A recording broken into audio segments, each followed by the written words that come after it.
Nós, que somos espirituais, vivemos num jogo perigoso. Não podemos dar lugar à carne um momentinho.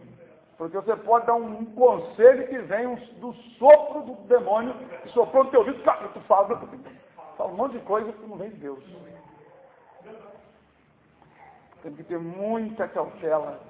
Olha, que eu tenho pedido ao Deus, assim, cautela nisso. Senhor, não deixe sair da minha boca nenhuma palavra. Às vezes os irmãos me pedem conselho, às vezes eu penso, fico em espírito, fico ligado, para que o inimigo não aproveite nenhuma situação. Às vezes tem sonhos que não vêm de Deus, às vezes tem irmãos que vão me contar uma coisa, lá em casa ele já me falou, já me deu a palavra.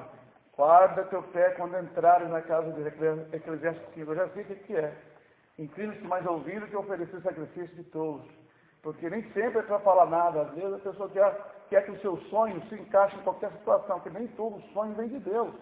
Aí e quando a gente não dá interpretação, a pessoa quer uma interpretação do sonho. Nem todo sonho é de Deus, gente. Não é? E aí eu tenho que dar uma vigilância terrível. Sempre na vigilância. Para que o Senhor tenha misericórdia. Mesmo assim, só se o Senhor nos guardar, né, irmão? Só se o Senhor tiver misericórdia. Mas, irmão, nós louvamos ao Senhor, né? Porque o Senhor tem, assim, cuidado de nós. O fim está chegando.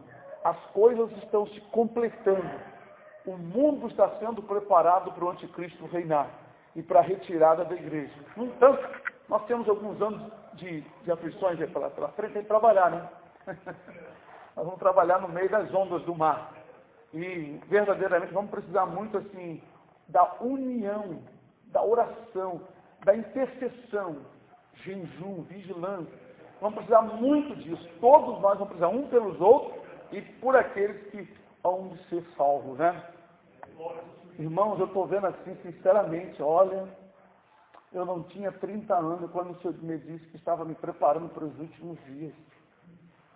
Olha, eu lembro de tanta profecia que foi falada a nosso respeito nos últimos dias. Não, assim, gloriando essas coisas, mas eu fico assim abismado como Deus realmente vem dirigindo as coisas, dirigindo a nossa vida. E não adianta querer fazer muitas coisas, querer insistir de um lado e do outro. Nós temos que estar atentos. Irmãos, lembra que há uns 3 meses atrás, mais ou menos, 2, 3 meses atrás, até antes de viajar mesmo, eu falei para os irmãos que Deus tinha uma palavra, que ele ia colocar os egípcios contra os egípcios. Né? O Senhor confirmou isso, tem confirmado. Né? Então, irmãos, está aí. Os ímpios estão horrorizados entre eles. Ímpio matando ímpio, mas Deus está entregando aos começos. Entregando devagarinho, né? Lá perto do Ed tem uma farmácia de um crente, que já foi assaltado 2 vezes, né? Porque realmente não tem testemunho bom, não. Eu não vejo, né? Olha, se tiver uma coisa muito estranha, uma soberba. Mas o Senhor vai entregar esses crentes soberbos tudo na mão dos ímpios. Assalto, lá perto do Ed é assalto, é polícia matando bandido, não é? E prendendo o outro, e uma situação assim. Também os irmãos, até o Márcio estava falando ali, aqui eu estava ali pensando, me orientando para orientar os irmãos. Quando vão parar os seus carros em algum lugar, não deixa nada dentro do carro que dê para olhar. Porque qualquer bagagem, qualquer embrulho, qualquer coisa chama atenção para alguém quebrar o vidro, até danificar o carro. Não deixe nada, não é? Não deixa nada à vista, nada, embrulhinho, carteirinha, tira tudo mesmo, porque, pois é, a coisa está assim, sabe, irmão? E o fim está chegando. Isso, as pessoas dizem assim, sempre teve assalto, sempre teve isso, irmão, o fim vem, Ezequiel 7, o fim vem, esse que vem. Nós estamos vendo uma coisa crescente, e vão se preparando, irmão, não vão atrás dos irmãos descansados daqui da igreja, não. Os irmãos, cada um dê conta de si. Eu prego para vocês, e cada um por si, como diz o outro. Cada um por si, Deus por todos. Cada um olha por si. Quem puder olhar pelo seu irmão no bom sentido, orar, ajudar, não fica tomando conta. Mas, irmão, nós estamos numa época que vamos precisar de estar unidos na palavra, em oração. Você vai dirigir, vai ir para trabalhar, vai dirigir, ora antes de ir. Senhor, me leva em paz. Eu sempre oro, irmão, da minha casa aqui eu clamo ao Senhor. Sempre estou orando. Quando eu esqueço, Senhor, vou dirigir ao Senhor, tem misericórdia, repreende todo mal. Senhor, tem misericórdia. E sempre agradeço, obrigado por ter chegado em paz aqui. Porque, irmãos, nós vimos testemunhos de que um demônio falou para uma pessoa, quando vocês saem, vão para uma festinha e voltam e você acha que se deu bem, foi aquele que guardou vocês. E se ele não guarda, ele põe a vocês. A gente não tem ideia o quantos anjos batalham a nosso favor. Às vezes, irmão, nós vemos pessoas choramingando, reclamando por gente desse tamanho. Não sabe o quanto livramento Deus tem dado durante o dia. Às vezes você sente assim vontade de um lugar, assim, aquele euforia, querer um passeio, um lugar, e de repente, uma coisa dá errado, você sente um desânimo. Não vou mais não, sabe? Eu tenho livrado, irmão. Aí você sente até mal, porque você não foi, podia ter ido, né? Da glória a Deus, em tudo da graça a Deus, porque essa é a vontade de Deus em Cristo Jesus. Irmãos, eu não sou comandado por essas coisas, sabe? Se vocês acharem palavras, pastor, você gosta de passear? Não. Você gosta de festinha? Não. Eu gosto de quê? Gosto de estar com os irmãos, gosto de evangelizar, gosto de dar resposta, gosto de ver Deus operando. Se eu choro, eu sinto gozo, como diz o provérbio, um divertimento para o tolo é ser tolo. O tolo se diverte com as polícias. O tolo vai pelo caminho e diz para todo mundo, eu sou tolo mesmo. Sabe aquela pessoa que fala assim, rapaz, eu sou burro mesmo? Nunca diga isso, isso é tolice. Mas o divertimento para o sábio é ser sábio. Divertimento, eu me divirto em ser sábio. Eu me divirto em colher algo aqui que Deus me revela como essa semana, Deus já me revelou coisa maravilhosa. Eu me divirto com o Senhor, é maravilhoso, Senhor. Tu colocaste essa pedra preciosa aqui, essa joia desse versículo aqui, para dar para alguns. Olha, opa, que maravilha, está reluzindo. Oh, glória, achei uma pedra, mais uma pedra preciosa. É assim que Deus faz. Para mim, isso é de grande valor, enquanto tem gente aí valorizando isso, valorizando aquilo, irmão, correndo atrás disso, correndo atrás disso, botando o coração nessas coisas. Como eu falei ontem, irmão, buscar primeiro o reino de Deus, sua justiça, é algo para quem tem o coração nas coisas de Deus. Um crente natural não consegue buscar primeiramente o reino de Deus, sua justiça. Jovens, dificilmente a gente encontra jovem que busque primeiramente o reino de Deus, sua justiça. Não é, a Bíblia está falando aqui. Mas a dificuldade, porque o jovem tem um período de vaidade. A Bíblia diz que a adolescência e a juventude são o quê? E o que Paulo fala para o jovem de Timóteo? Foge dos desejos da mocidade. Foge do desejo da mocidade. Você sabe por quê? Vocês que são jovens aí, têm um monte de sonhos mentirosos. Tudo ilusão. A maioria ilusão. 99,9% é ilusão. Desejo de casar, desejo de construir, desejo de emprego, desejo disso. Isso é coisa, isso palpita no coração, tem jovem que sofre por causa dessas coisas. Mas quando ele começa a buscar a palavra, não para Deus dar resposta, começa a estudar a Bíblia, começa a orar pelos irmãos, começa a trabalhar na causa do Evangelho, começa a esquecer de tudo que a mocidade gosta, aí sim o jovem começa a amadurecer. Ele começa a colher as pedras preciosas. Aí aquelas coisas que já não está ligando mais, elas vão conforme a vontade do Pai, o que ele acha que é bom. Mas é muito difícil o jovem fugir do desejo da mocidade. O conselho diz, né? Foge. Manda fugir. Não é largar, não. Não é deixar ele do lado. Manda fugir, corre! Que o desejo da mocidade está atrás de você, corre! Aleluia! Sabe por que eu posso falar isso? Vou fazer 55 anos. Eu tive 10 anos, 6 anos, 11 anos, 13 anos, eu tive 14, eu tive 15, 16, 17, 19, 20. E vivi bastante. Havia muitas ilusões. Uma vez, eu tinha 15 anos, estava em Cachoeira de Macacu, meu pai deu a ordem, nós vamos se mudar daqui. E vamos morar numa forma onde não tinha luz, não tinha ônibus, não tinha um monte de coisa. Não tinha geladeira. E o poço era 22 metros de fundura onde nós estávamos cavando. Vamos embora. Você olhava por aqui, nem filme. sei como é que eu tive tanta coragem assim. E a gente todo dia era puxando rápido. Por isso que o pastor tem todo dia. Eu e meus dois irmãos, cada um puxava um carro. Aí vinha aquele balde de água. Desce, está descendo, desce. 22 metros por hora. Eu estava em Cachoeira de Macacu, então fiquei muito triste que ia perder aqueles amigos. Lá, que realmente não tinha quase ninguém. Praticamente não tinha ninguém. Aí eu triste, com os amigos emocionados. Eu não era cristão. Estava perto, né, de acontecer a obra de Deus. Eu triste, dizendo aos amigos, não, um dia eu vou ser alguma coisa. Um dia eu vou ser alguma coisa nessa vida. Na minha carne, eu estava falando de alguma coisa da vida. Mas Deus estava colocando a palavra que eu ia ser o servo dele. Né? Mas, irmãos, os desejos da mocidade. A mocidade não só atinge os de menos idade, não. Também tem muita gente grande aí que ainda está no sentimento de jovem ainda, sonhando alto, mas sonhando alto. É muito triste isso. Né? Mas a Bíblia manda a palavra do Senhor pelo apóstolo, diz, foge, foge. E só tem um refúgio para os jovens. É Jesus. E pedir, Senhor, socorre-me. Há muitos desejos no meu coração. Há muitas coisas. E outra coisa, tem jovem que fica preso nos seus desejos há anos. Fica anos prisioneiro. E ele não entende o quanto as coisas que ele deseja realmente é uma prisão. Tem jovem que achou que casar ia ser uma bênção.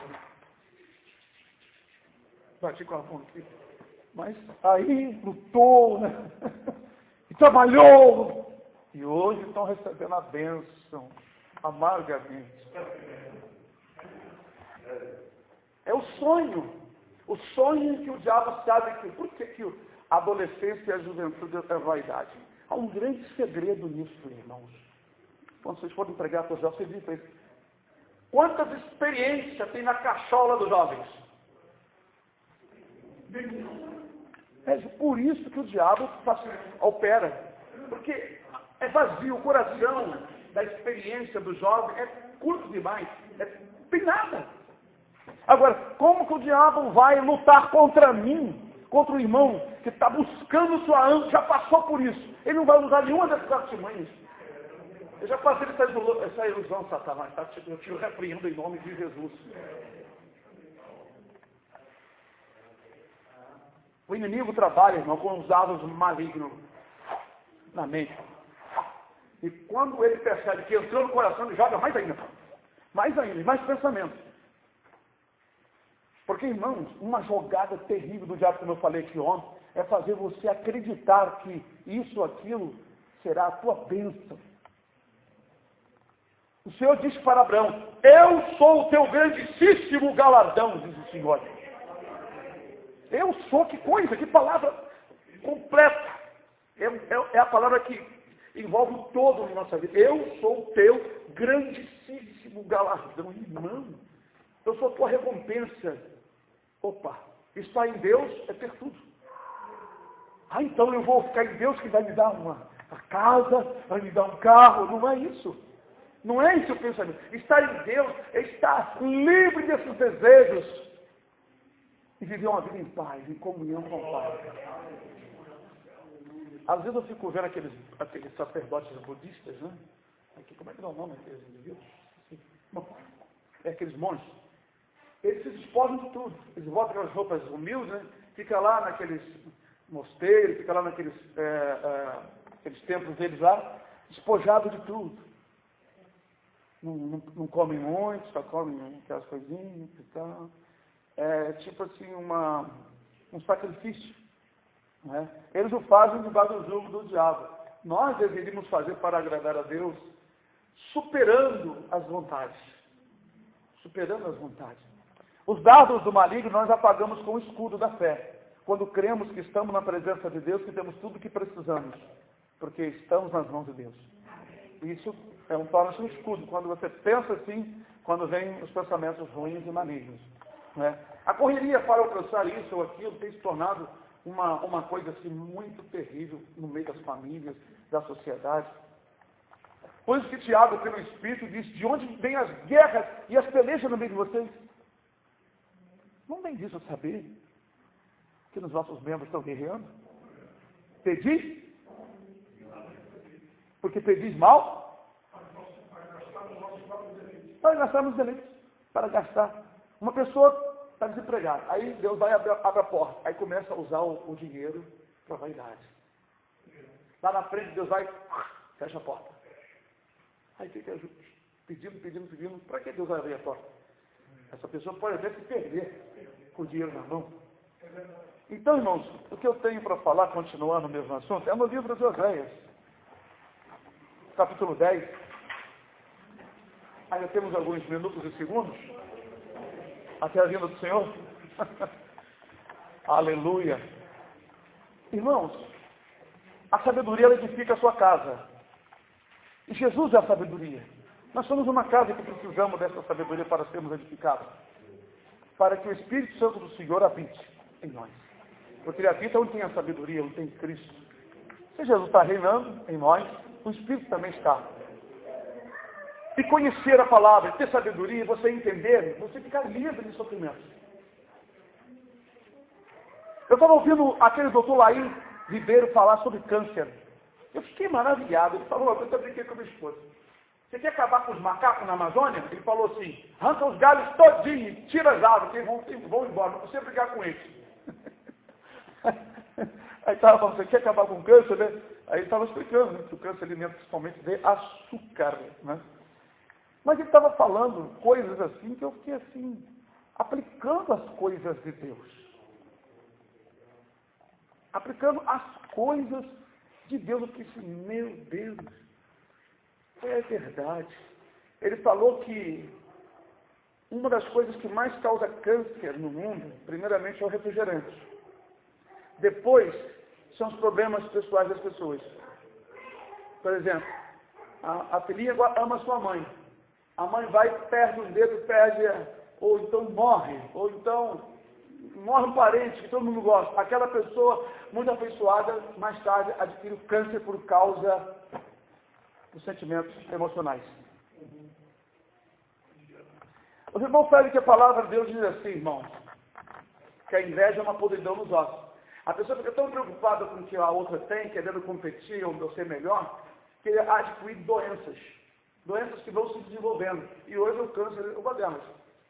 Eu vi também numa revista há muitos anos atrás que o problema de coração que muita gente tem é devido a problemas, preocupações e desconfianças. Fica preocupado. Porque quando a pessoa tem desconfiança de um, de outro, ele fica muito preocupado. E isso a cabeça funciona mal. E isso danifica o seu corpo e o seu coração. Aquele que vive em paz com Deus, sempre pensando em coisas boas, vive bem melhor. Vive muito mais em paz. Em paz consigo mesmo. Por isso que os jovens são muito atacados no sentido, principalmente hoje, não é? Das suas emoções, dos seus desejos, dos seus sonhos. Porque o inimigo trabalha muito na área vazia, aonde a pessoa não tem experiência. Oséias 10, acharam? Amém. Versículo 12.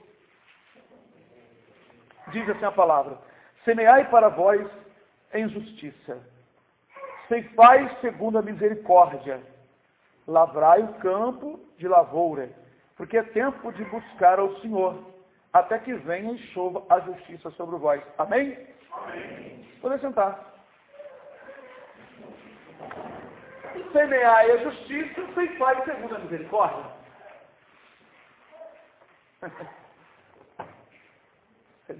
Bom, essa mensagem aqui foi em tempos difíceis para o povo de Israel. Quando nós passamos em tempos difíceis de provações, ou momentos como esse que estamos chegando para a grande tribulação, nós avivamos essa palavra em nossas vidas. Semear a justiça. E vamos colher segundo a misericórdia. Porque o Senhor fará chover a justiça também sobre nós. Claro, quem semeia vento, colhe tempestade. Quem semeia a justiça, colhe justiça. Então, a palavra do Senhor diz, aquilo que eu vou semear, isso está no Novo Testamento, também tem no Velho, mas veja uma confirmação que semeai para vós em justiça, né? Lavrai o campo de lavoura, porque é tempo de buscar o Senhor. O campo de lavoura é a obra. no Senhor. Trabalhar, e não pela comida que perece, mas pela comida que permanece. Então, trabalhar, quer dizer, vamos trabalhar na lavoura. Na lavoura de Deus. Trabalhar por nós, trabalhar pelas almas. Então, irmãos, as coisas de Deus, elas funcionam maravilhosamente. Milagres vão acontecer, maravilhas vão aparecer, mas nós temos que nos entregar totalmente. Quando as coisas fecharem, ficar tudo aos pés do Senhor, clamando e sendo orientados pelo Espírito. Porque, irmãos, é muito maravilhoso você viver completamente orientado pelo Espírito. E sabendo que você está em comunhão com Deus e fazendo o que Deus quer. Tendo essa certeza absoluta, você vai ver como as maravilhas acontecem. Quando Davi disse que fui moço, agora sou velho, nunca vi um justo desamparado em sua descendência mendigar o pão, Davi estava falando com muita convicção de quem realmente é justo. Então, vamos semear a justiça. Nós não estamos no tempo de ficar sonhando. A dificuldade é tão grande que os ladrões estão desesperados. Muitos crentes, irmão, vão jogar a Bíblia para cima e para trás. Porque eles não foram preparados pelos seus pastores, pelos seus líderes, suas igrejas, a adorar o Senhor em todo o tempo. Olha, irmão, porque eu já passei também muitas dificuldades, muitos problemas, já enfrentei. Eu estou aqui, de pé. Todos os dedinhos estão no lugar, os pés, ou seja, dedão, né? Estão todos no lugar. Tudo está funcionando até agora. E eu louvo o Senhor por isso. Porque, irmãos, se nós fomos provados, foi para o bem daqueles que também Deus ia colocar no nosso caminho, para ouvir quando esses também estão em provas e lutas. Para que, claro, serem consolados, muito bem. Então, se hoje eu colho justiça, se os irmãos estão colhendo justiça, porque também os irmãos têm que plantar. E vou dizer uma coisa para os irmãos.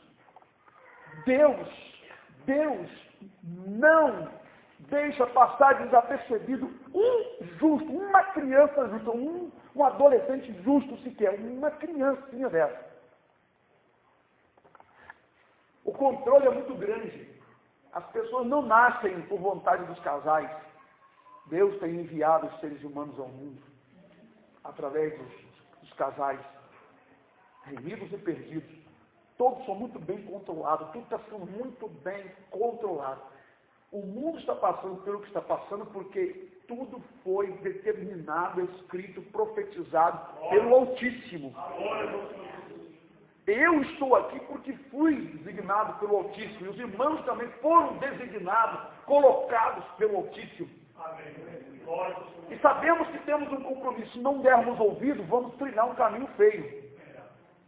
Então, há uma luta. Devemos negar a nós mesmos. Porque se nós fomos chamados, designados por Deus, predestinados para uma obra, temos que ter muito cuidado com a influência satânica. Influência tal que pode vir com engano e deturpar a visão dos irmãos em relação ao propósito de Deus sobre cada um. Entendeu? Temos que ter assim uma visão pura para entender qual seja a boa, perfeita vontade de Deus, para que Satanás não tire proveito, encontrando os irmãos desabrigados. Os irmãos devem sempre estar refugiados em Deus. Vivam a vida normalmente, sabendo que você não está na terra à toa. Então você não pode viver uma vida ao léu de qualquer maneira. Seu viver no dia a dia tem que ser bem ordenado. Amém. Então os irmãos vão desfrutar até, veja bem, eu citei outro dia sobre Paulo que dizia, irmão, quantas vezes vocês quiseram fazer coisas para Deus? Com aquela alegria, aquela coisa. Calma aí. Vai trabalhar para mim? Não, eu que vou trabalhar na sua vida.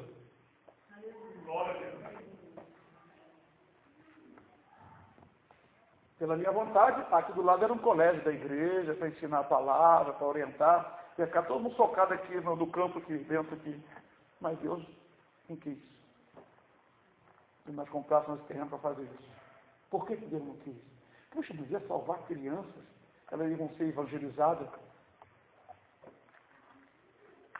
Mas no livro de Deus ele não escreveu isso. Então para que eu vou fazer obra para ele? Eu não preciso de obra de ninguém. Ele nem precisa de nós. Ele nos convidou, nos santificou, nos chamou, nos predestinou para herdarmos as bênçãos e sermos participantes das obras. Temos que entender a palavra, temos que botar nossa cabeça para funcionar, botar nossa mioleira para entender. E nós não somos bonzinhos para Deus. Nós não devemos apresentar obra para Deus. Devemos nos apresentar para Deus. E dizer, eis-me aqui, Senhor. Não sou o que vivo, mas Cristo vive em mim. Até isso Paulo falou. Ele sentiu que ele estava sendo movido pelo Espírito do Senhor Jesus. Porque o cuidado do Senhor é tão grande que, mesmo o seu querer espiritual, ou seja, fazer alguma coisa para Deus, foi cortado. Só o que Deus quer. Por isso que ele mesmo escreveu. Quem irá? Não, como pregarão, se não forem enviados? Ah, mas Jesus disse lá, indo e pregar o evangelho. Eu falei assim, é geral isso aí? Sem preparo, sem nada? Eu não entendo assim não. Lá no seminário do céu eu entendi que Jesus chamou aqueles discípulos, preparou eles e disse, ide. Falou para eles. Agora, a mesma mensagem pode ocorrer particularmente conosco quando nós fomos preparados, chamados e enviados. Porque Deus colocou no coração de Ezra. Ezra preparou seu coração para buscar a lei, para cumprir e para ensinar. Ali está correto. Agora o indivíduo pega a Bíblia e quer sair de qualquer maneira, todo desconcertado, sem resignação, todo alterado, todo nervoso. Quer pregar o evangelho para quem? Está fazendo obra para Deus. Ah, eu estou fazendo a obra para Deus, de Deus, né? Vai ser para Deus, não vai ser de Deus não, né? Porque, irmãos, é isso. Aqui está uma orientação. Talvez as pessoas estariam fazendo, ou estiveram fazendo coisas completamente erradas, semeando errado, plantando em lugar errado, em campo errado. Então ele vai dar orientação. Semeai, né? Semeai aqui justiça, semeai para vós justiça. Outra palavra interessante aqui. Para vós. Nós vamos semear para nós. Para isso, irmão. Cada palavra você está tentando semear para vós. Quer dizer que Deus está querendo que você semeie justiça para você colher coisa boa. Para você. Não é para os outros, não. Você faz justiça para os outros, mas é que ele vai te dar uma boa colheita. Então, que adianta? A gente faz o bem, a gente pratica a justiça, todo dia eu lavo a minha mão na inocência e estou sendo castigado. Opa! Ele diz que você vai colher a justiça. Aquilo que eu vou semear, isso ele vai colher. Se o Senhor está falando, ele diz certo, porque ele sabe o futuro, ele sabe como tudo funciona. Nós não sabemos como funcionam as coisas da vida, mas Deus sabe. Então ele dá a orientação certa. Para você fazer a obra que ele quer para o teu bem. Mas a maioria escolhe a obra para Deus, achando que vai te dar bem. Deus é Deus. Ele escolhe o que é útil para nós. O que é perfeito. Quando diz que o dia de amanhã pertence a Ele, já está predestinado o que vai acontecer quando você abrir os seus olhos amanhã. Então, por que ficar presumindo? Presumir, sabe o que é presumir do dia de amanhã? Presunçoso, ser presunçoso, não é preguiçoso, não. Presunçoso. Presunçoso é aquela pessoa, irmão, que fica falando que vai ser amanhã sem saber, sem ser Deus. Mas algumas vezes a gente fala e acontece. Não, aí é porque estava no plano do Senhor. Porque a Escritura diz, quem é que diz e assim acontece? Sem o Senhor mandar. Então não se glorie porque você falou e cumpriu. Eu falei. Mas peraí, irmão, você falou que Deus foi da palavra, pelo Espírito, dá glória a Deus. Louva a Deus. Está se gloriando por quê? Estava bem dizendo, está falando, não, eu falei, né? Falei. Não se glorie, não. Você falou porque o Espírito colocou a palavra. Foi você que falou. O Senhor falou contigo. Isso que é entender a obra de Deus. Isso é ser humilde. Eu falei, cumpriu. Eu disse para os irmãos, conforme o Espírito me revelou. É diferente. Né? Há uns anos atrás, eu disse, irmão, vai vir Eucaristia, mas foi pelo Espírito. Que Deus não tinha falado, irmão, Deus tem nos revelado. Alguns irmãos estavam assim, né? Você vê, como é que estão as coisas? Como estão as coisas? Isso aí, espero que o feijão ia baixar. Ia baixar na mesa das pessoas, ia diminuir, porque feijão baixar, então a palavra do Senhor não está se cumprindo, não. Eu não sei ainda o que abaixou. Para mim, o de R$6 continua a 6. Se algum lugar foi a 10, porque alguém vendeu muito mais, né? Mas tem gente vendendo a mais, porque não está se conseguindo comprar tão baratinho mais como antigamente. Porque o Senhor assim tem falado. Não é nós, não. Então, amados irmãos, vamos ser sábios e nos armar disso aqui, da palavra. Nos armar da humildade, nos armar da glória do Senhor, na esperança, sempre atentos, sempre abundante na obra do Senhor. Firmes, constantes, sempre, crescente, abundante, isso aqui é grande na obra de Deus. É grande. Aproveitando todo o tempo, a oração, buscar, a leitura, quem puder pregar, irmãos, né? É o trabalho, andando pela rua, no mercado, sempre atento, sempre com bom testemunho, não ande de qualquer maneira, não ande dando mau testemunho, sempre atento. Você é luz, lembre-se, você está brilhando, alguém está recebendo o brilho da glória de Cristo que está em ti. Né? Porque nós refletimos a glória do Senhor, está escrito isso, que nós refletimos. Né? Paulo falou assim, vós sois luz desse mundo, refletindo a glória de Cristo. Né? Então, amados, é assim que a palavra de Deus diz, e nós vamos ficar com essa mensagem, vamos continuar semeando a justiça. Não deixe de semear a justiça. Só receberão a bênção os que semeiam a justiça. A palavra semear a justiça, vocês sabem, né, irmão? É praticar tudo que é justo. Toda injustiça, mentira, tudo que for coisa errada, tira do caminho. Não engane ninguém, não fale mentira para agradar a criança. Evite o máximo possível de entrar nesse engano da vida secular que muitas pessoas utilizam. Fale sempre a verdade. Se você não quiser falar para alguém alguma coisa, você não está pecando se você não quer falar. Tem irmão que se sente assim, eu tenho que falar. Não tem que falar nada, você fala se você quiser. Tem um ladrão passando aqui, estou só orando a Deus pelos ladrões, pelos policiais, inventa uma palavra, não fala uma palavra de Deus, mas se você não quiser falar, você não é obrigado a falar. A Bíblia diz que Jesus, diante de Pôncio Pilatos, nem tudo respondeu, dando um bom testemunho, que Deus faça assim conosco. Eu não digo isso somente para os irmãos, mas para mim também, meu irmão. O fruto da justiça, você quer falar, não é onde ele leu. O fruto da justiça semeia-se na paz para os que exercitam a paz. Não é? A pessoa que exercita a paz, que é paz no lar, paz no trabalho. Então ele procura o quê? Praticar a justiça, que é correto, para viver em paz. Se no trabalho a pessoa tem gente que fica ali só falando que não presta, e que fica em paz e não se envolve na conversa. Fica só em paz. Fica calado, fechiclé, mete o fechiclé, um cadeado aqui, outro ali, dá uma solda, pronto. Eu não contei para vocês que no quartel eu tive uma semana de paz, porque eu li lá em Provérbios que ele que abre muito sua boca tem perturbação na alma.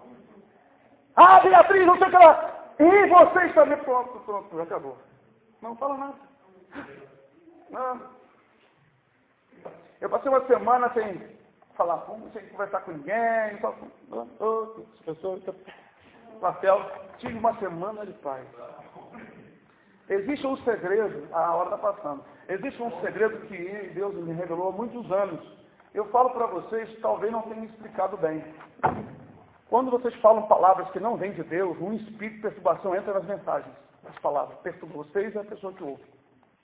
Até em dar resposta para uma pessoa com desdém, você fala pelo diabo. Se ninguém conversar com os irmãos, mas o irmão conversa fiada durante a semana, o espírito das palavras perturba você porque você falou. Por isso que a Escritura diz, aquele que muito fala tem perturbação na sua alma. Aquele que fala. Então, se o indivíduo está falando e você também começa a falar, o espírito que está ali está perturbando ele, e outro espírito vai te perturbando também. As próprias palavras, elas são assim, energizadas de coisas, ou do Espírito de Deus, ou do Espírito das trevas. Façam experiências. Falem menos, orem mais, prestem mais atenção. Amém? Amém.